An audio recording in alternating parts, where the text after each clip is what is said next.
So this is why the Mongol hordes were so dangerous.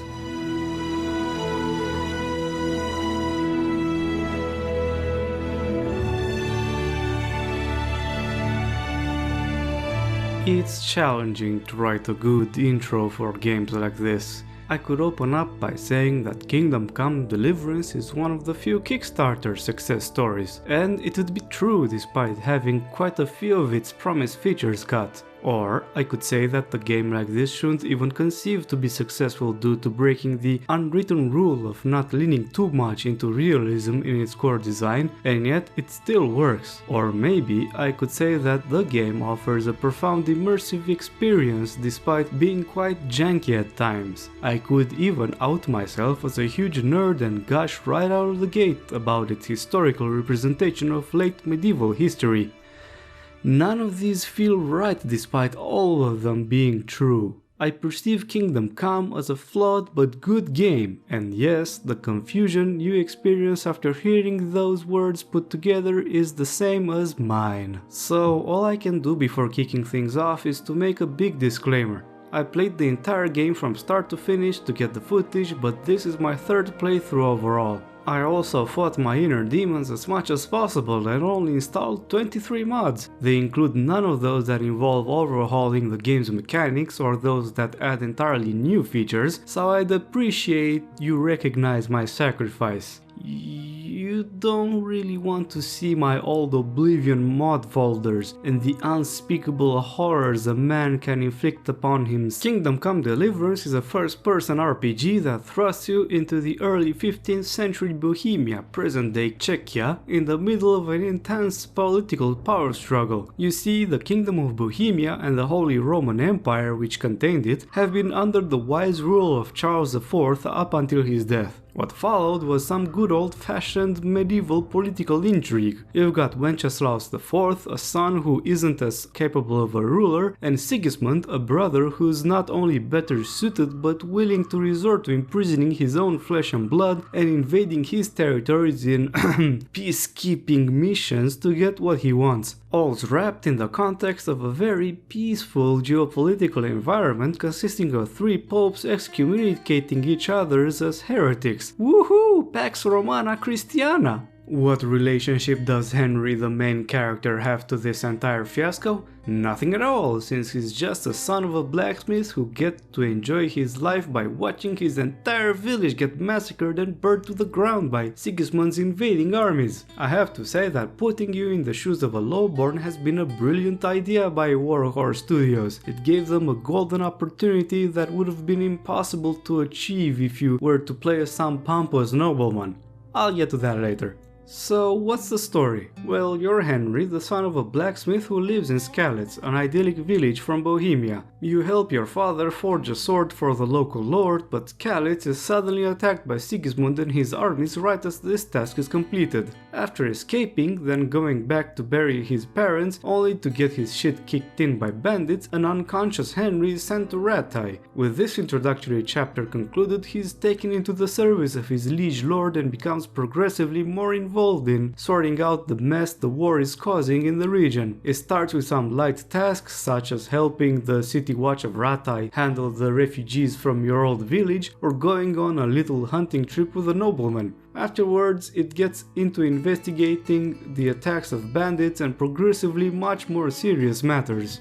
I won't go into much detail because I don't want to spoil the story itself. But as an overall description, I can say that it isn't reinventing the wheel with its general structure. It's a bit cliché at times, but it makes up with hilarious interactions alongside the care it takes to stick to the intended historical accuracy, which I'll cover in depth later on. My lord, he's a peasant.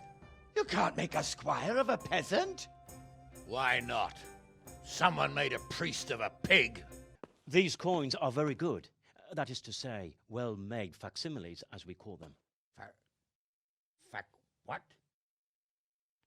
I don't give a what you call them. I want to know what they're facking worth. Many of the main quests have you perform a detective's work, which is interesting from a gameplay perspective.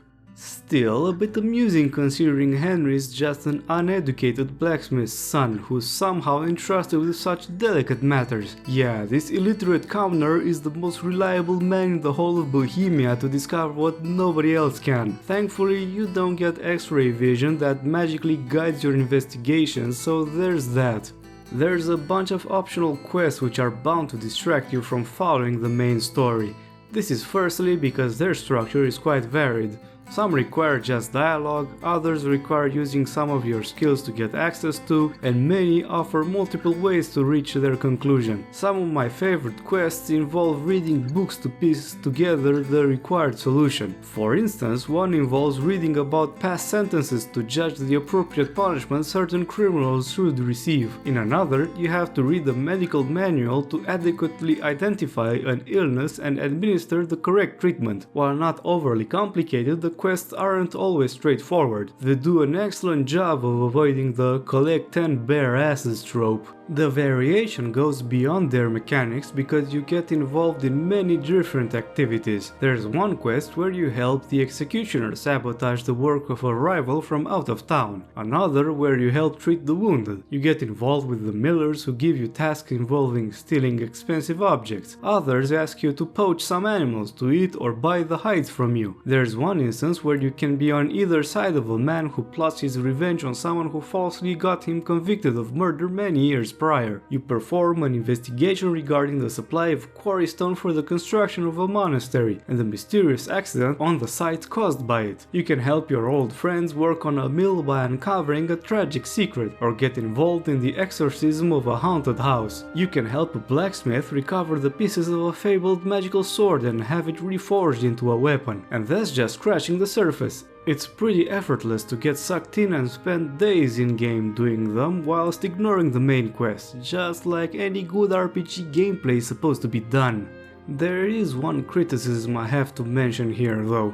Most of the time you can just go from town to town and initiate all possible side quests and complete them to your heart's content along your trips throughout the map. That's what plenty of RPGs do, so there's nothing unexpected to be able to postpone things as much as possible without consequences. Except in Kingdom Come, you can't do that for all quests because some of them are time limited, which would be okay if you'd know which, but you don't. You keep being told to go as fast as possible multiple times, but it's not always true. The journals don't really warn you about time limits, and using common sense doesn't really help because there are many situations where they would be warranted but aren't. Fortunately, it doesn't happen very often, but it sucks to just lose a quest because the game tricked you into thinking there are no time limits to speak of. Nightingales have a distinctive song. When you hear it close by, you set a trap on the spot. They kept twittering away the whole time they were here, so I can remember the tunes. I'll sing them to you. I can't wait. It went something like this. What? People keep birds like that in their houses? It's like the sound a cat makes when you pull it by the tail. The game's RPG progression system is straightforward. Your attributes and skills increase as you keep performing actions that make use of them. For each category, once every few levels you get the opportunity to acquire a trait that gives you certain advantages or even unlock new abilities altogether. The bread and butter is the combat. Back when the game was a mere Kickstarter project, one of the game's big promises was how they would implement fights with swords, shields, axes and the like. It looked pretty awkward initially, but considering that there are next to no games that allow directional attacks with your weapons and blocks, I could put that aside. And I have to say that the end result justified the hype. You see, to change the direction of your attacks, you must use this star system. Once you lock onto an enemy, you move your mouse across this star to choose the area where you'll hold your weapon and attack when you take a swing. You also use this to defend yourself. If an enemy attacks you from above or the left, you can anticipate this by holding your weapon there and blocking the strike. There's a point where Henry learns how to perform a perfect block on a riposte, two skills that rely on excellent timing on your part and are the most important things you need to master. Each weapon specialty comes with its own skill trees, which allow you to learn unique combos. Unfortunately, you need to know them by heart to perform in combat. To their credit, they're all inspired by real fighting techniques of the era and are highly efficient once you pull them off. Swords have the vast majority of them, which shows that they've received by far the most attention during development. What's important is that everything feels good about it. The feedback you get from getting hit or landing one on an opponent is meaty and visceral. Most importantly, the whole system is quite challenging. When you're low level, you're dead in the water against more than one opponent, but you can become better and better the more you practice. This is the best thing because not only do you practice to level up your character, you do it to improve your own proficiency with the system. It's infrequent to see games implementing systems that require training for the player himself, and I have to say it's satisfying to have this in Kingdom Come. During my first ever playthrough, I had to spend hours to become good enough, which isn't as daunting as it seems because fighting is quite fun anyway. The game offers you two main ways of practice. One is with an instructor and the other involves a tournament that occurs once an in-game week. Unfortunately, once you reach a very high level, you get to the point where you bully opponents by spamming attacks. In consequence, ripostes and combos become less and less relevant. But with that being said, fighting 5 or more opponents simultaneously is still a challenging proposition, even if we're talking about simple peasants charging a knight in full plate armor. It's also a bit janky, particularly the auto-targeting system. It becomes tricky to correctly choose your targets when you fight multiple people simultaneously, especially when people go behind you. It feels like you're fighting the game's controls in those situations, which is unfortunate because it interferes with your ability to perform combos.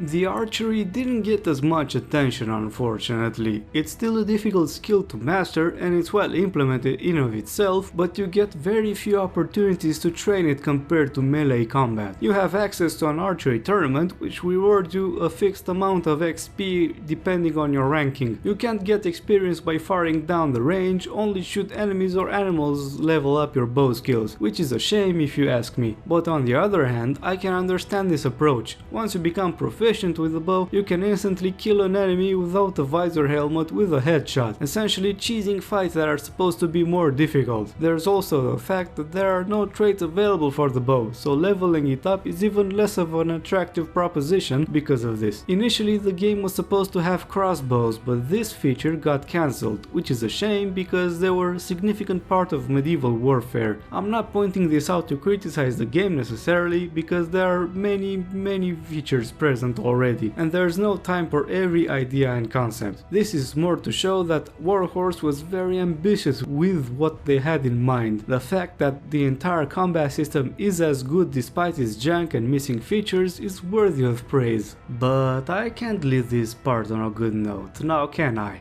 You see, there's one big flaw that is extremely obvious and leaves a stain over the game's enjoyment. It's the AI, which is terrible to say the least. When you go into fights involving two opposing sides, the AI tends to forgo their differences and magically converge on you for no reason at all. You have to play around it somewhat, but when you get ganged up by everyone, it's one of the few genuinely infuriating moments I experienced in Kingdom Come. They do some very wacky stuff by switching targets all over the place in big fights and doing some really unpredictable movement when going towards you. Sometimes pulling up a bow is faster way to kill multiple enemies because they don't run towards you as they should. Instead, sometimes they act as if you have a regular weapon and awkwardly dance in front of you. It's no fun to play like this, so I don't really do it, but the fact that it's so effortlessly done is stupid.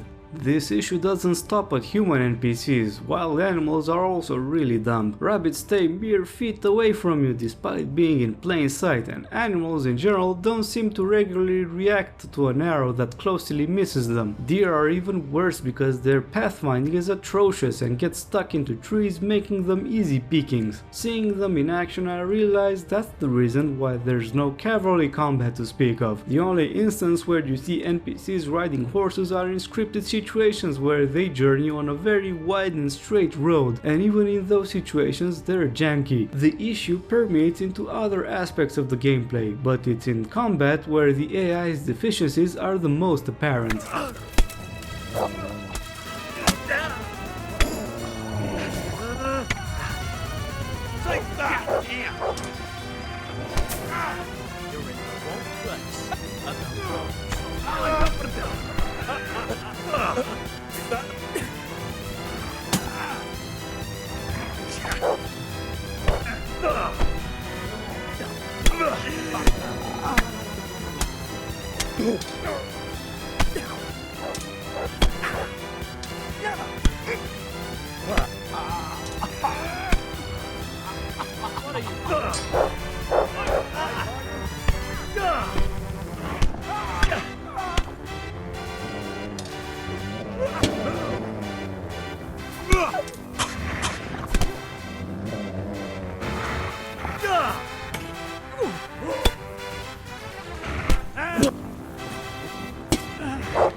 The equipment you have at your disposal is quite diverse. Each weapon category comes with variants that offer different benefits on 3 different damage types. The armors also come with the tools to counter said damage types. Selection is for the most part historically accurate, but what's more important is that they offer choices, since each weapon or piece of armor is best suited for a specific build, and the game plays differently as a consequence. It's a shame that bows yet again get the short end of the straw. The only way they differ from each other is a single power attribute, and that's it. Higher number equals a better bow. Unfortunately, the overall inventory system isn't worthy of praise. It does the basics right, multiple category tabs alongside different ways to sort out the stuff you have. That part is good, but for the love of all that is holy, why can't you sort items into subcategories? It makes looking for books or pieces of armor a complete nightmare, since all you have to go for is their names, which don't include their class, so everything is chaotic. Suppose you want to compare 2 pieces of a chest armor, for example. In that case, you gotta pray they're close together so you'll be able to quickly glance between their stats, because otherwise it's a mess. Thankfully there's a mod for it, but I forced myself to not use it for this playthrough just to let the awfulness sink in deep.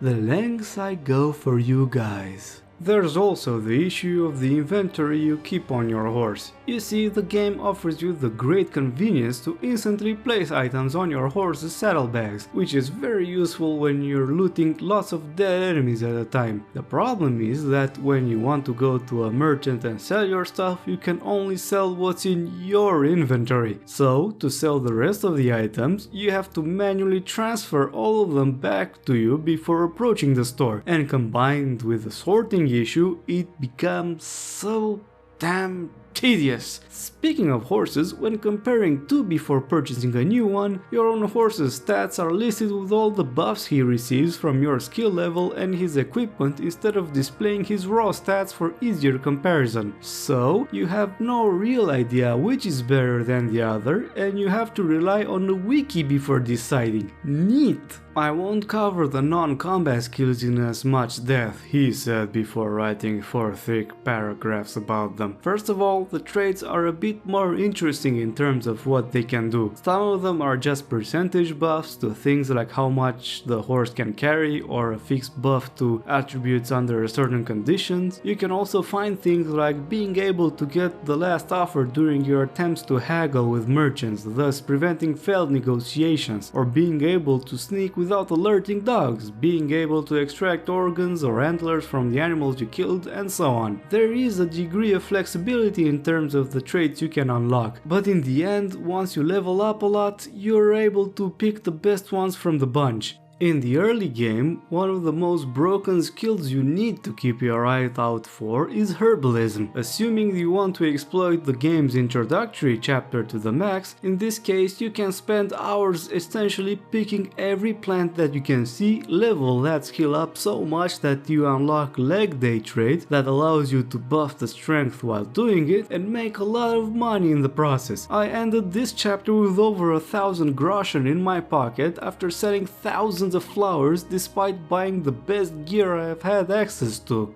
The game includes a stealth component, and the skills of stealth, pickpocketing and lockpicking come into play. Pickpocketing is a relatively simple mechanic. You sneak behind someone, start rummaging through their pockets, and if undetected until you decide to bolt out, you get access to this neat minigame which allows you to search for and pick up what items you want from their inventory. I like this implementation. It's a bit gamey, but in line with the theme in a way that makes sense from a practical perspective. perspective. Lockpicking on the other hand is a bit strange. You get used to the minigame eventually, but I feel it's a letdown in comparison. The stealth itself is the most important part given the complexity in it. It's not just the skill level that contributes to your success, but the stuff you're wearing as well. That's because every piece of clothing or armor that you wear includes noise and visibility modifiers. Wearing plate armor and chainmail is all nice and fine, but it's near impossible to sneak wearing it because it gives you away. I like that darker clothes have a better visibility modifier compared to those using lighter colors. It gives more than a cosmetic reason to choose certain clothes over others, but there are two things that kind of beat the purpose of this entire complex system. Firstly, you can quickly unequip everything you have and bam, you're the stealthiest thief with virtually no drawbacks. I'm not going to complain that in reality the entire armor system took a considerably amount of time to put on or take off since it's supposed to be a video game and not a simulation. But what's the point of a complex system if you can bypass it in a matter of seconds? I guess it's okay that you can't put on or take off armor whilst in combat, so you can't pull off this technique around enemies that are alerted by your sneaking, but when robbing people's homes it's a straightforward and convenient way to go unnoticed. Secondly, the AI, yes, the AI again, is really poor and unpredictable, partially due to the not so obvious feedback you get regarding the noise and visibility of your character. Sometimes people wake up because of the noise you supposedly made, but you don't get to hear it as well. I think adding a sudden creaking noises and such while you're close to alerting someone would have gone a really long way to address this issue. I also think the game would have benefited from a visibility meter similar to what the old Thief games provided. It's a necessary tool for any video game with sneaking included, particularly those played in the first person perspective. This perspective doesn't give you the option to mind your surroundings or the position of your character as you could in real life.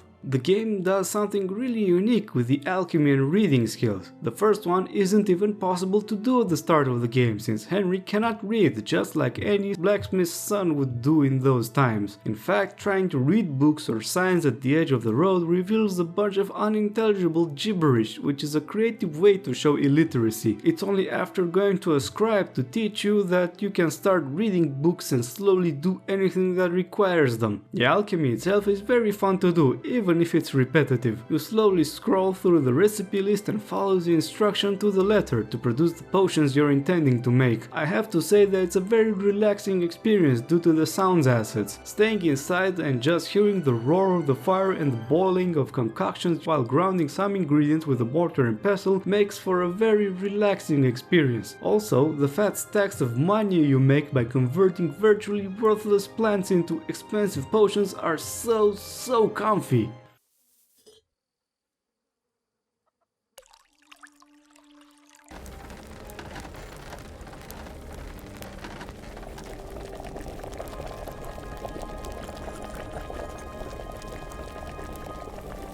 Actually, the entire sound design creates a comfy atmosphere. Walking, riding your horse, fighting, walking next to a stream, all of them have really nice sound assets attached to them. It's one of the reasons why I'm not using fast travel very often, since riding around on your horse is a delightful experience. Taking a walk through a thick forest is incredibly satisfying, I have to say. I try to do this in any game that offers that possibility, so you might say that I'm somewhat of an expert on this matter. This is compounded by the really appropriate art style chosen for all menus, maps and codecs. Even the map is chock full of tiny details. I don't know how much time Warhorse needed to find their artists, but their efforts definitely paid off.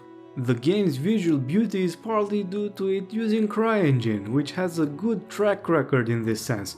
Unfortunately, those who are familiar with it also know that it also brings absolutely dreadful performance, and Kingdom Come has not been spared. Just to make things clear, I'm playing this game with a 3080 graphics card alongside a 5800X processor, 32GB of RAM, This is a reasonably powerful machine that lets me max out the details in most games that don't involve ray tracing, but Kingdom Come is so taxing on the system that it cannot run at 60 FPS in 1440p using ultra settings, mainly because the ultra quality shadows are extremely taxing. Just think about how ridiculous this whole situation is. The strongest CPU that existed on the market when Kingdom Come was launched was a 1080 Ti, which is still a respectable card, but 2 generations older than what I currently have. So, with a card that came out 2 years and a half after the game's release, I'm still unable to max it out and get a decent performance out of it. I mean, sure, the game warns you that ultra quality is for future hardware, but this is too much, and the frame rate isn't even uniform. If you go in rat eye, the frame rate visibly drops, as you might have seen from the footage I've used until now. It's a beautiful game, don't get me wrong, but the performance is kinda trash.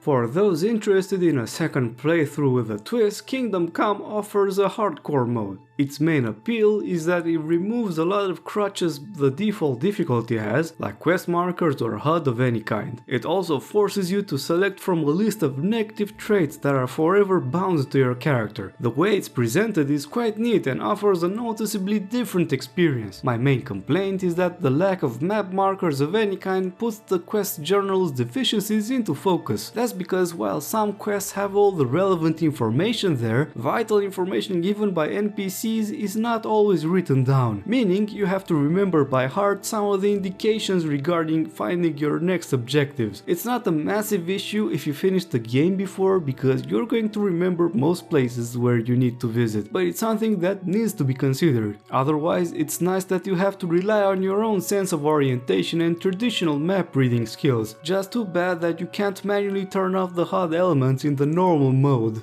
Beyond the vanilla game, there are 4 released DLCs that are worthy of mention, so I'll cover them in the order of their release. The first one is From the Ashes, which covers the reconstruction of an abandoned village you captured during the main story. You're being tasked with the responsibility of finding workers and materials alongside the associated cost, with the eventual reward of receiving the village's income once it's in the black, alongside some unique items. It's more or less a way to witness the process of constructing a medieval settlement, but don't expect something super in-depth in that sense. From a gameplay perspective though, it's not great.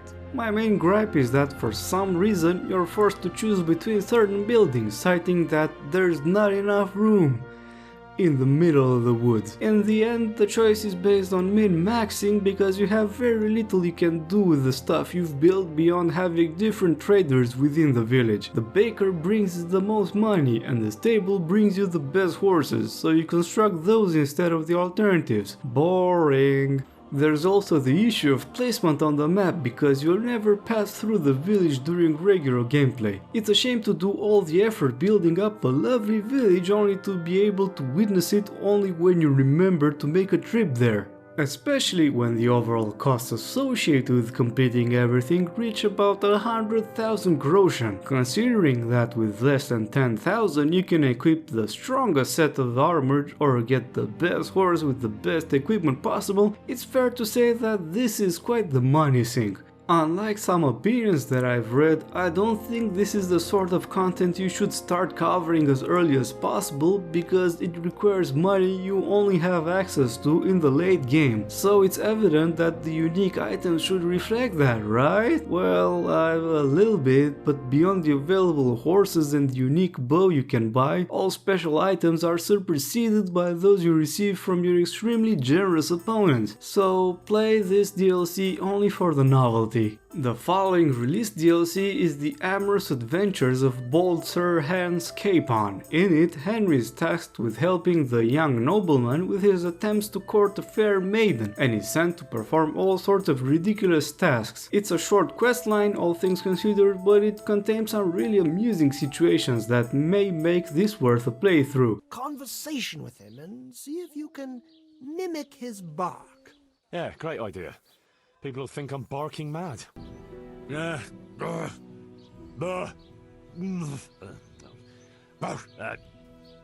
only other thing worth noting is here you have your only full-fledged Farkle tournament, with strong opponents and a worthy prize at the end. I haven't mentioned this minigame until now. Despite being an enjoyable game in its simplicity, it's a waste of time since you can't earn a lot of money from it and the opponents are weak across the board. It's a bit ironic that you can get your hands on the best set of dice in the game here, because this is the only instance where they'd actually be useful. Overall, it's not a great DLC either if you were to pay its full price of $6. Also, for about 6 months after its release, half of the DLC's content was inaccessible due to a bug.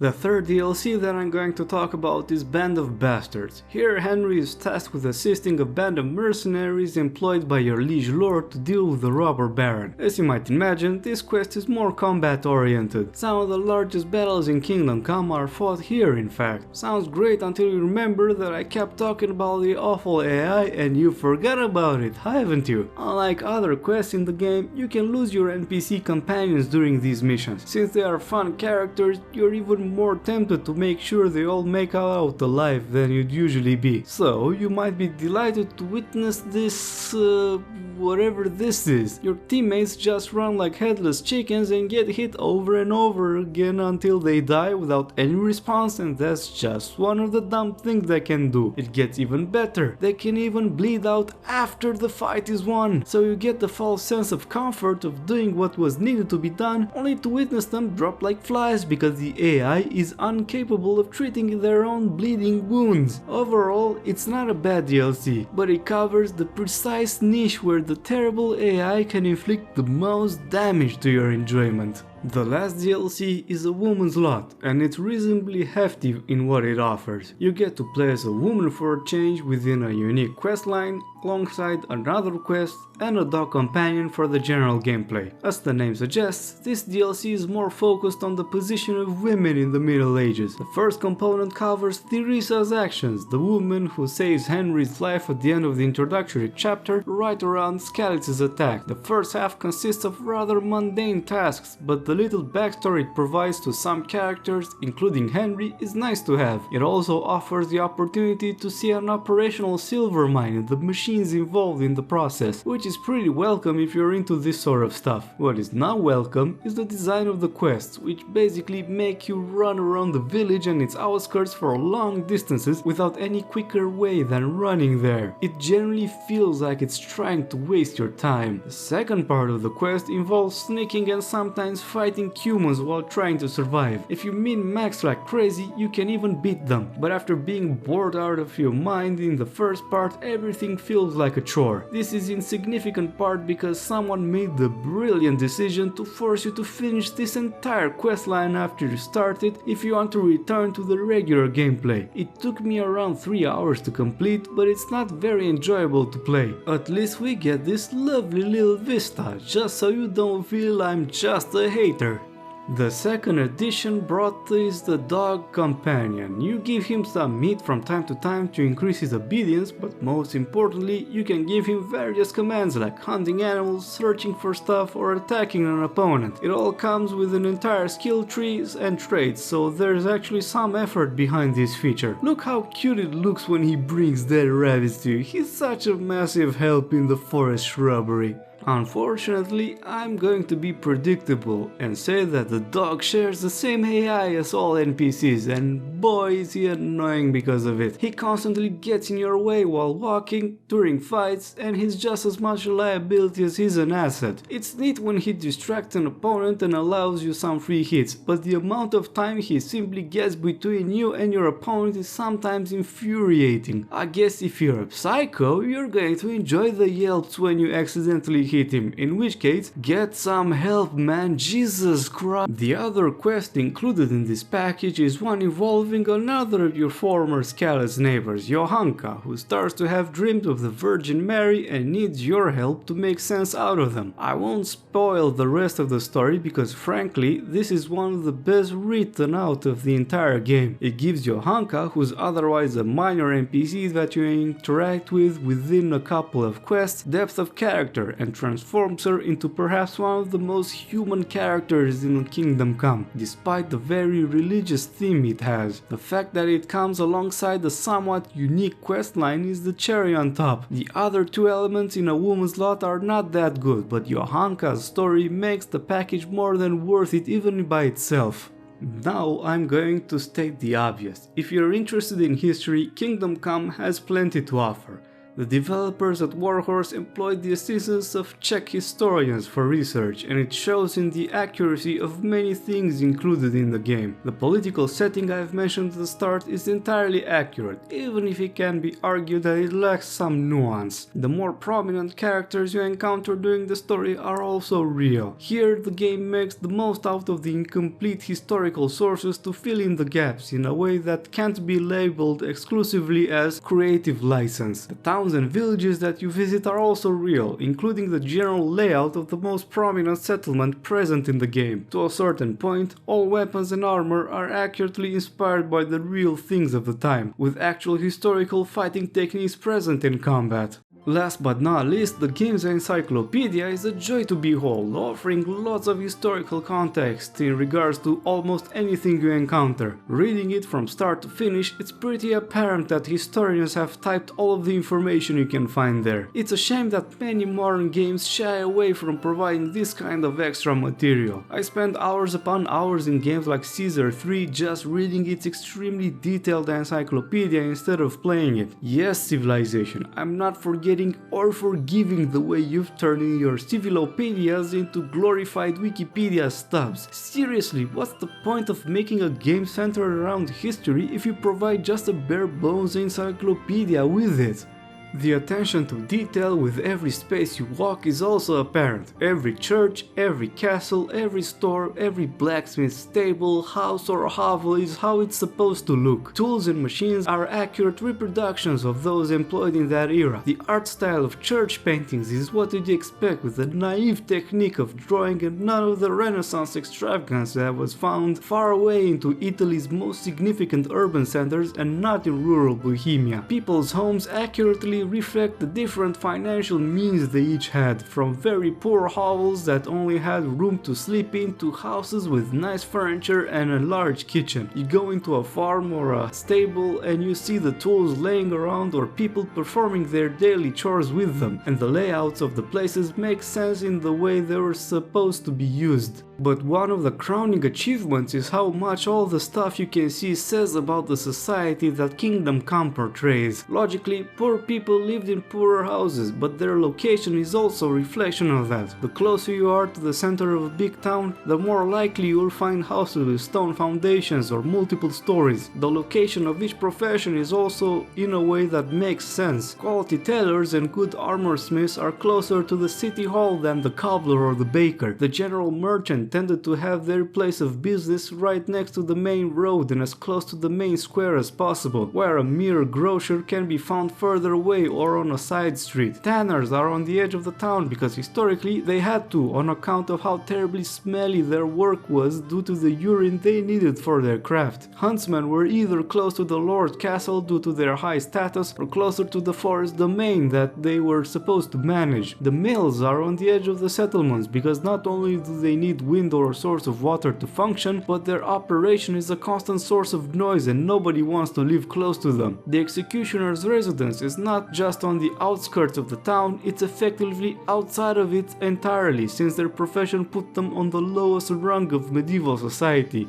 When I realized that it's as if this path towards his house looks like it is hidden from sight, I was blown away by how much effort Warhorse has put into this small environmental piece of design. Hell, I can't even believe I'm saying this, but even the roads are in an excellent example of historical accuracy. There are obvious things such as big towns using more stone for their streets and bridges over rivers or moats, as opposed to isolated villages that only had to contend with dirt roads and boardwalks over streams of water. But move outside of the settlements and you'll soon realize that the game accurately represents each road according to their intended use, because yes, roads had specialized functions in the Middle Ages. Those intended for traveling merchants are wider, somewhat straighter. You can see the tracks left behind by the wheels of the countless carriages that have gone that way, and they all pass next to roadside inns, which were historically used as places where you could rest your horses and get a night's sleep while on the road. Other roads are dedicated to religious pilgrims or general on-foot travel, which means that they have plenty of shrines and crosses at their side, but they're also narrower, less straight and trodden in a more uniform fashion because, fewer carriages to leave their mark. Common pathways and bridleways exist just like they still do in certain places like the United Kingdom, for instance, when it comes to forest roads. Logically, the dialogue plays a big part in setting the tone and still remains on the same track of dedication towards historical accuracy. Since Henry is just a blacksmith's son, he's supposed to be humble when addressing the nobility. Speaking up against them leads to severe reprimands, the writing constantly reminding your place compared to the anointed few. The more respect he gains throughout the story, their treatment of him improves, but the fact that Henry is not on the same social rank as the nobility remains a perpetual reminder. Things get even juicier with the lower classes and how much effort goes into making it consistent with history. This is where the fact that you play as a commoner comes into play. Not only it offers a more identifiable character to play as, but it also avoids the absurd prospect of nobles having chats with beggars, prostitutes or other lower members of medieval society. Each profession had a certain standing in medieval society, and the game doesn't shy away from showing this whenever it gets the chance. The executioner was a pariah, so much so that the widowed wife of a hanged bandit is frightened by the daunting possibility of having a family with him due to the social exclusion herself and their potential future children would be subjected to. He had a son, a nice polite lad. How is he? Oh, he's quite tied up these days. Well, if you see him, tell him to swing by.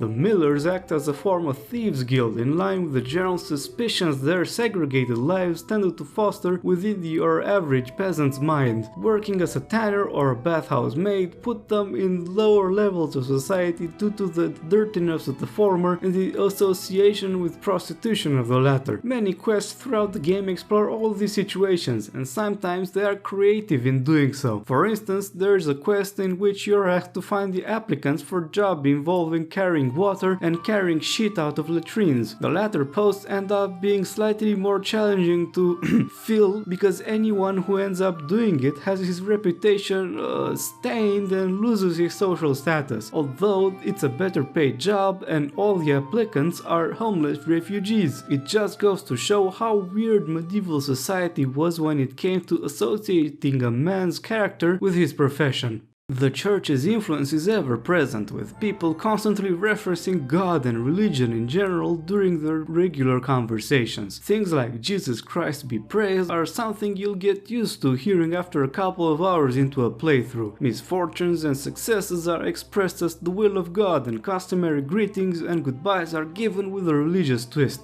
There's even an entire section of the story in which Henry infiltrates a Benedictine monastery to perform an investigation, and it's essentially a way to show the life of your average monk in the Middle Ages. Their routines, how they were taught, and how a monastery was organized are all shown in detail to the player. Some people complain about this section interrupting the story's pace, and while I agree with it to some extent, I also personally enjoy thoroughly for the opportunity to see the workings of a medieval monastery. But this is just one side of the story, because there are plenty of signs that people have beliefs derived from the old pagan faiths. Despite the modern day perceptions, your average person may have respected the church and its authority, but wasn't necessarily pious due to the mixture of Christian faith with all sorts of folk wisdom of pagan origin within their personal belief system. While the religious greetings do set the tone for a God-fearing society, the more you prod in people, the more it's revealed to you that in reality everyone is more scared of the unknown, and that superstitions represent a very prominent element in the collective psyche. The game also does an outstanding job in portraying the religious turmoil of the time and how it impacted society in general. As I mentioned before, due to what were essentially political games, the Catholic world ended up being split between 3 popes at one point, with each king or emperor choosing who to follow according to mostly strategic criteria rather than dogmatic concerns. While the main game mentions this process, during a woman's lot it's presented in much more detail. style, and most importantly, in a well-connected way to the questline itself. Additionally, that particular DLC does an excellent job to show how the Inquisition operated and even puts us in the position to attend a heresy trial. Those used to modern-day courtrooms will have a big surprise when they'll notice just how much more different the procedures were in the Middle Ages.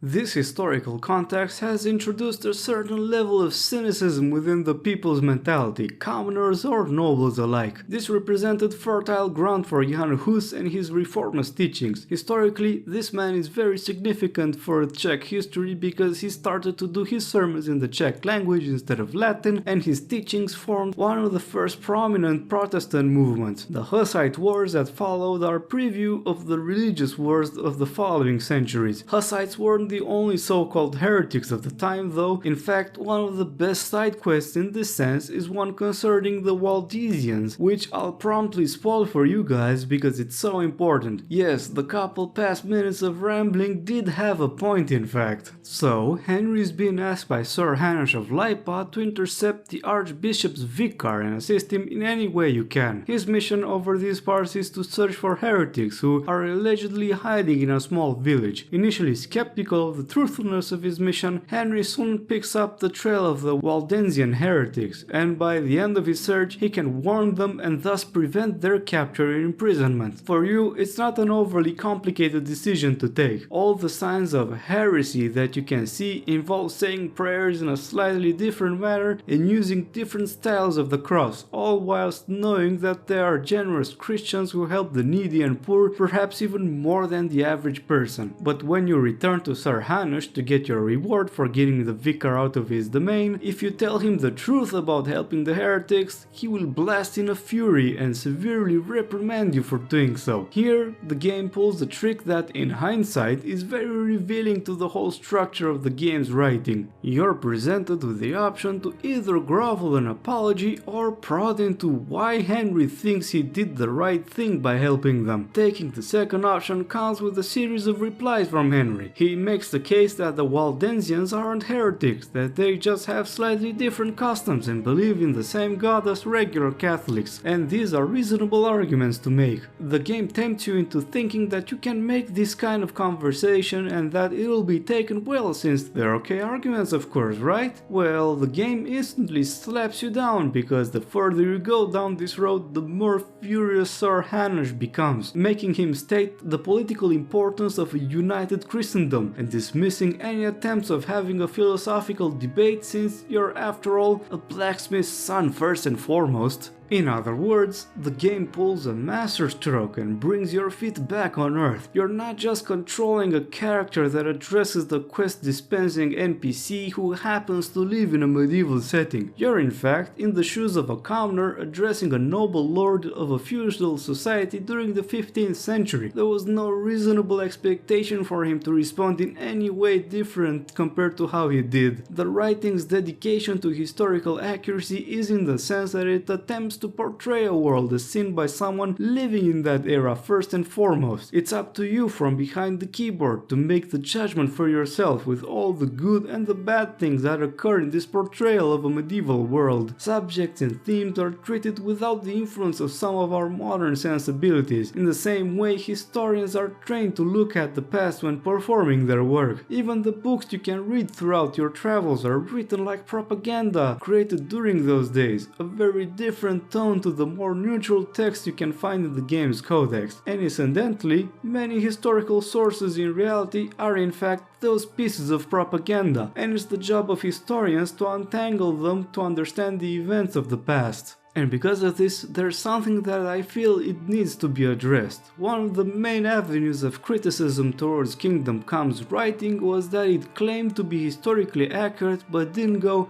far enough, something which I found really weird. Actually, not just that, this line of argument creates an unattainable standard and then bashes the game for not meeting it. I say this because it's impossible to perfectly reproduce the vast majority of known history, regardless of intent or knowledge. The sources that we use when figuring out the past are imperfect because they're created by imperfect people living in an imperfect society.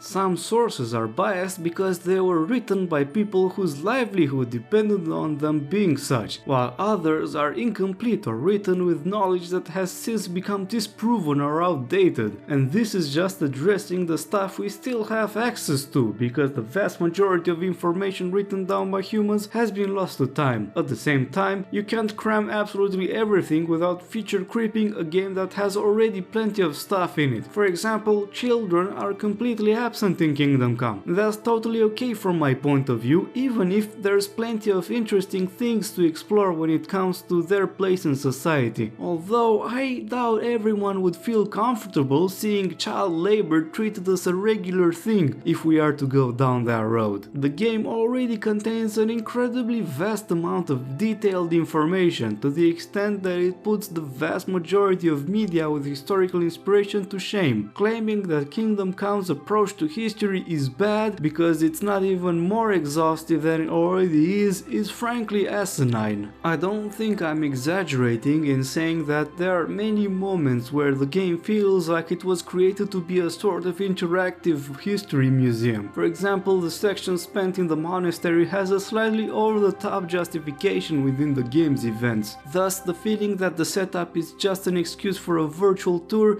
is easy to arrive at. The quest involving treating wounded people also stands out, but most of the things you do or see are tailor-made in this direction, some in subtler ways than others. This is something worthy of appreciation because few games bother even getting the historical accuracy right, nevertheless making sure they have a solid educational component. This is on top of the game being genuinely very fun to play. Some of the senior members of Warhorse were part of the Illusion Softworks back in the day when they created the original Mafia. That game was hindered by the excessive leaning into realism at the expense of player convenience, and most of the unfavorable comparisons to GTA 3 came from that direction. This isn't the case here for the most part. There are things like your clothes getting absolutely plastered with dirt mere minutes after having them laundered, as if you rolled around in the mud like a pig, but in some cases they can be addressed with the help of mods. In case you want to mod your game, just make sure they're compatible with the latest version of Kingdom Come. The common sections of the Nexus mods are very useful in this case. Except for performance and AI issues that I've mentioned, all complaints can be addressed with the help of modding, fortunately. So after over 120 hours spent in this playthrough, an entire terabyte of footage consisting of over 55 hours of captured gameplay, should I even bother telling you this is a good game? I won't lie to you, it's got a good coat of jank smeared over it, but it's not going to make the whole package terrible by any stretch of the imagination. It's got an engaging story, a very fleshed out combat system, and a lot of worthwhile things to do when you're not out and about doing quests. Most importantly, it's an absolute rarity of a title that treats history as the primary focus instead of using it as a backdrop or an excuse. For this, it has my deep admiration. Buying the Royal Bundle nets you all the DLC that I've described, but I won't lie, the €40 price tag is on the steep side despite my glowing recommendation. Fortunately, it's quite often at a considerable discount, and at €15 I find it a no-brainer unless you're intensely allergic to RPGs or the medieval setting. There are rumors that a second installment is in the works, and I doubt there's need to describe how I feel about that prospect. I just hope that Warhorse will use the experience from the first game to give the sequel a better polish. Fortunately, the studio's been bought by Koch Media, who is in turn owned by THQ, and both companies are known for their hands-off approach with their subsidiaries. Considering Warhorse had some trouble collecting capital required for the Kingdom Come development, I'm reasonably optimistic about the future regards with the sequel. Thanks for having the patience to stay with me until this point in the video. I've wanted to cover this game for a long time, but I knew this would be a daunting task to say the least. I want to do this game justice, and I hope that I've successfully done my end of the bargain. You know what's yours. Hit the buttons that make the engagement numbers go brrrr and share it with the like-minded fellows. Till next time, cheers!